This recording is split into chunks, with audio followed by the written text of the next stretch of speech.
সমন্বয়ক হাসনাত আব্দুল্লাহ কি দেশ নাকি রে ভাই? এই দেশ থেকে বাংলাদেশ পাইছো নাকি? সমন্বয়ক 2-3টা কইরা তোমরা দেশ চালাইতেছ, হ্যাঁ? কয় বছর বয়স হয়েছে এই ছেলেগুলার? এখানে এগুলা কি, এগুলা মাথা না, এগুলা মেধাবী না, এগুলা কি গরু ছাগল আসছে নাকি? হ্যাঁ, এখানে পুলিশ দিয়ে রাজি ঘোড়া করাইছো। আমার এখানে এখনো ব্যথা করতেছে। এটা তো হাড্ডি রে ভাই, হাড্ডি মাংস। লাঠি দিয়ে মারছে, একটা কাঠের লাঠি দিয়ে মারে। তাগুলারে যদি আমরা মারি কেমন লাগবে? হ্যাঁ, আমরা তো ডিল মারি, এরা তো ডাইরেক্ট লাঠি দিয়ে মারি ফেলে।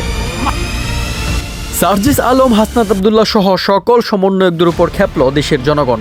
বাংলা চলচ্চিত্রের সোনালী যুগের এক সময়ের অন্যতম নায়ক ইলিয়াস কাঞ্চন সরাসরি সকল সমন্বয়কদের কড়া সমালোচনা করেন এবং এক প্রকার হুমকি দেন। এবং ভাই, ইলিয়াস কাঞ্চন যা বলল সেটা শোনার পর লিটারেলি আপনার মাথা ঘুরে যেতে পারে। সরকার কই?